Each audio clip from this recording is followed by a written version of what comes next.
Hello, my name is Andre L'Esperance with the Evangelical Catholic and co-author of the 10-10 Challenge. In today's gospel, we hear Jesus, the Good Shepherd, say this: "My sheep hear my voice.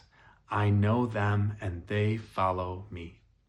A friend of mine recently told me about how he visited a farm and was struck by just how true it was that the sheep recognized the voice of the farmer, while they were very good at disregarding the voices of everyone else. They just tuned out the strangers and the visitors, but when the farmer spoke or called them, the sheep would flock to the sound of her voice. That's both inspiring and challenging for me as a follower of Jesus. In some ways, I think that learning to hear and respond to the Lord's voice over and against the many other voices we hear, that's really the great adventure and challenge and invitation of our lives in Christ. Because his voice of truth and love always sets us free, but there are many competitors to sort out. You probably know some of the competing voices all too well. They come at us from just about every direction in society, and especially online.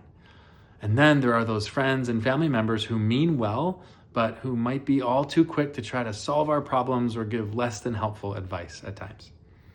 But lately in my own life, as a sheep in Jesus's flock, I've been fascinated by another set of voices I must learn to distinguish from that of God's. They are the competing voices and messages that remain deep within me even after I've shut out the external noise. In his book, The Expectation Gap, Steve Cuss gives a name to some of these voices. They really resonated with me, and I wonder if they might for you. Here are some. One is the inner critic, always pointing out our mistakes and worrying about our potential shortcomings. Another is the family of origin propagandist, reinforcing some unhealthy messages or attitudes that shaped us in our early years.